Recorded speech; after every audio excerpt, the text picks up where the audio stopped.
Assalamualaikum warahmatullahi wabarakatuh. Selamat berjumpa kembali pada pembelajaran matematika secara virtual di UPT SMP Negeri 6 Gresik. Anak-anakku sekalian, tidak terasa kita sudah berjumpa di pertemuan keempat pembelajaran virtual di masa pandemi ini. Mudah-mudahan kita semua dalam keadaan sehat walafiat sehingga tetap bisa melakukan pembelajaran dengan baik sampai tuntas. Anak-anakku sekalian, sebelum kita lanjutkan pada materi inti, marilah kita awali pembelajaran kali ini dengan berdoa kepada Allah Subhanahu wa taala. Berdoa dimulai.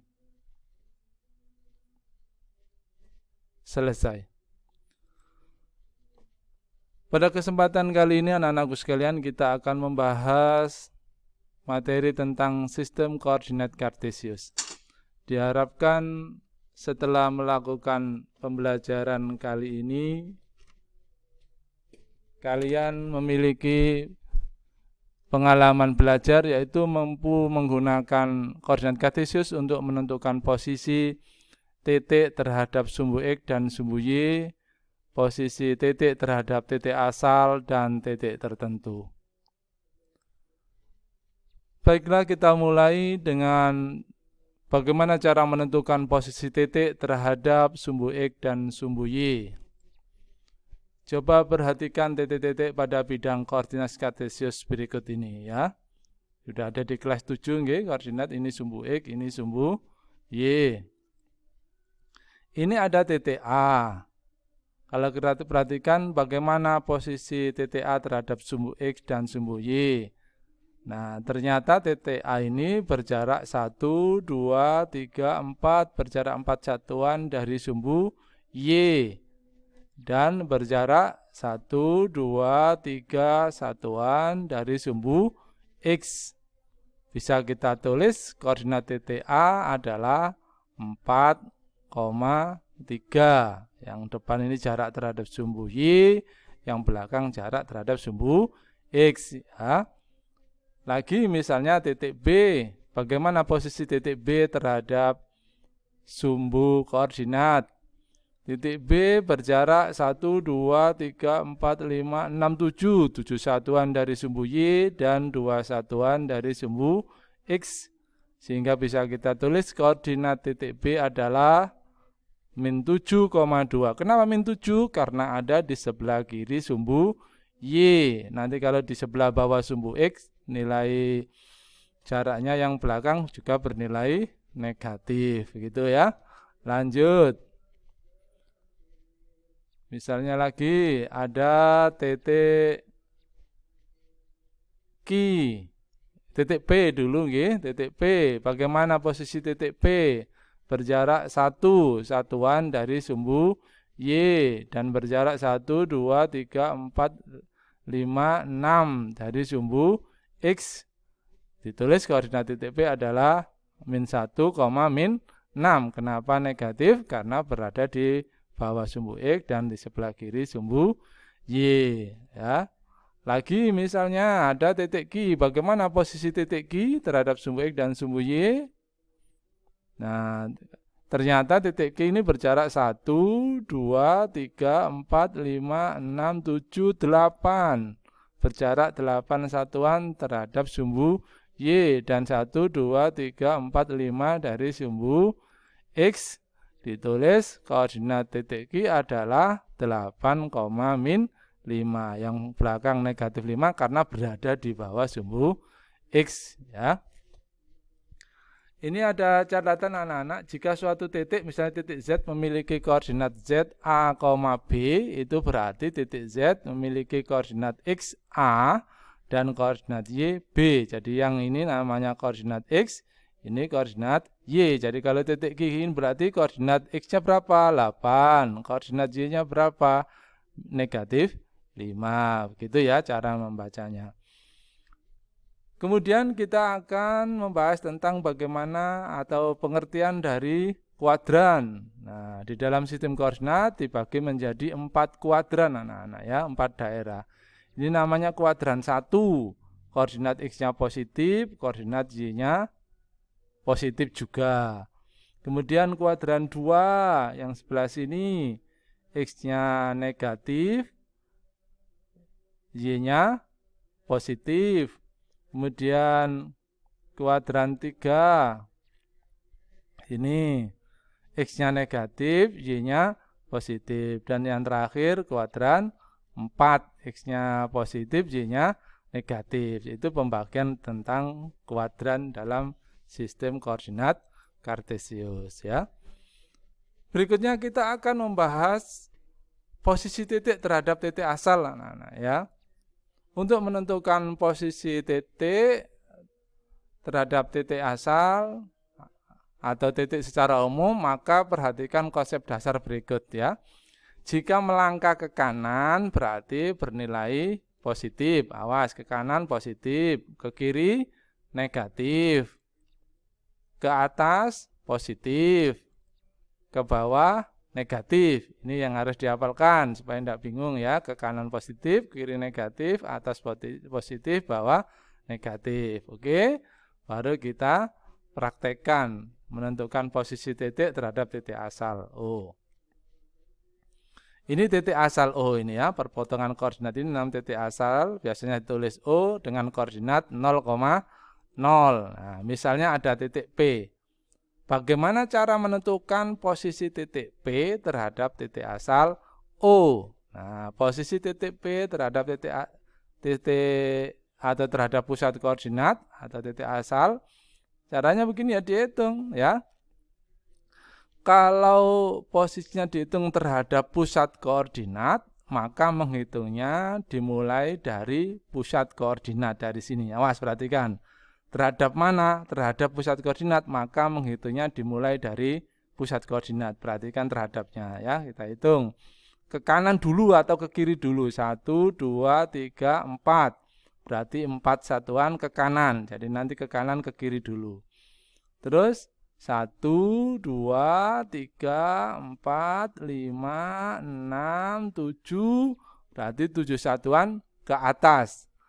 Maka koordinat titik P atau posisi koordinat titik P adalah 4,7 karena ke kanan positif, ke atas juga positif. Jadi posisi titik P terhadap pusat koordinat adalah 4 ke kanan, 7 ke atas, atau ditulis dengan koordinat 4,7. Gitu ya. Mudah kok memahaminya ya. Lagi misalnya titik M. Nah, kita perhatikan titik M. Tentukan posisi titik M terhadap pusat koordinat atau titik asal O. Ingat, ngitungnya ya. Karena terhadap O ya dari O. Ke kiri ke kanan dulu.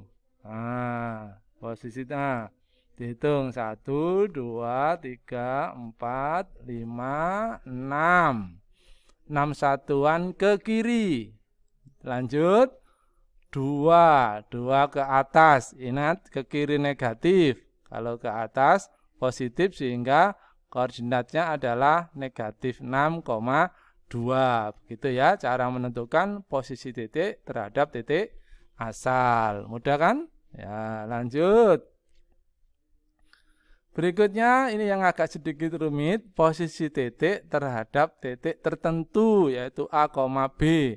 Konsepnya sama dengan tadi anak-anak ya, berjaraknya. Nah, misalnya tentukan posisi B terhadap titik A. Ingat, ini terhadapnya titik A, terhadap titik A. Maka mulai menghitungnya adalah dari titik A. Nah, jadi dia terhadap mana? Kalau terhadap titik A, maka menghitungnya dari titik A. Terus dihitung ke titik B. Nah, ingat kanan kiri dulu. 1, 2. 2 satuan ke kiri, 2 satuan ke bawah. Jadi posisi titik B adalah 2 ke kiri, 2 ke bawah. Kalau ditulis koordinatnya adalah negatif 2, negatif 2. Jadi posisi titik B terhadap titik A adalah pada koordinat negatif 2, negatif 2. Begitu ya. Lanjut. Oke, lanjut. Posisi titik P terhadap titik F. Titik P ini terhadap titik F. Nah, karena terhadapnya titik F, maka memulainya dari titik F ini ya, yang kuning hijau ini ya. Terus ke kiri atau ke kanan jalannya ya, diperhatikan. Nah, 1 ke kanan. Lanjut 1, 2, 3, 4, 5, 6. 6 ke bawah. Jadi posisi titik P terhadap titik F adalah 1 ke kanan, 6 ke bawah. Atau terletak pada koordinat 1, negatif 6. Karena ke bawah tadi negatif 6. Itu cara menentukan posisi titik terhadap titik tertentu ya. Mudah ya. Nah, di samping tadi yang secara geometri tadi anak-anak, kita bisa menentukan posisi titik terhadap titik lain termasuk terhadap pusat koordinat dengan menggunakan konsep aljabar. Sebagai berikut. Posisi titik A, B terhadap titik B, X, Y adalah A dikurangi B, A dikurangi X, B dikurangi Y. Jadi yang terhadapnya tadi yang menjadi pengurangnya ya. Jadi A dikurangi X, B dikurangi Y posisinya. Sehingga tanpa tahu gambarnya kita bisa tentukan posisi titik G 2,-3 terhadap A titik asal O, B titik H 4,8. Nah, tanpa menggambar kita bisa menentukan posisinya dengan konsep ini yang di dalam kotak hijau ini. Posisi titik G 2,-3 terhadap titik O adalah dikurangi kan rata-rata dikurangi ya. Yang depan dikurangi yang belakang. 2 dikurangi 0, -3 dikurangi 0. Dikurangi 0 kan tetap 2, negatif 3. Kalau ditanya, kalau begitu posisinya gimana? Berarti posisinya 2 satuan ke kanan karena positif dan 3 satuan ke bawah karena negatif gitu ya. Kalau diterjemahkan pakai kata-kata 2 ke kanan, 3 ke bawah. Lanjut, posisi G terhadap H dikurangi 2 dikurangi 4 -3 dikurangi 8. Hasilnya negatif 2, negatif 11. Bagaimana posisinya ini? Nah ini ya, negatif 2. Berarti 2 ke kiri dan 11 ke bawah. Pinter, 2 satuan ke kiri dan 11 ke bawah. Itu cara menentukan posisi titik terhadap titik lain dengan menggunakan konsep pengurangan pada aljabar ya anak-anak ya. Demikian anak-anak ya. Kemudian ada materi tambahan yaitu tentang posisi garis terhadap sumbu X dan sumbu Y. Silakan kalian pelajari di buku siswa halaman 58 sampai 63 itu keliru yang 63 ya. Mudah sekali ya, tinggal dibaca aja sejajar tegak lurus. Kemudian juga untuk menguji kemampuan kalian dalam materi ini, silakan kalian coba uji kompetensi 2 buku siswa halaman 66 sampai dengan 69 ya. Demikian anak-anak ya. Mudah-mudahan bermanfaat dan kalian semua paham walaupun dalam kondisi yang sangat terbatas ini ya. Akhirnya, assalamualaikum warahmatullahi wabarakatuh.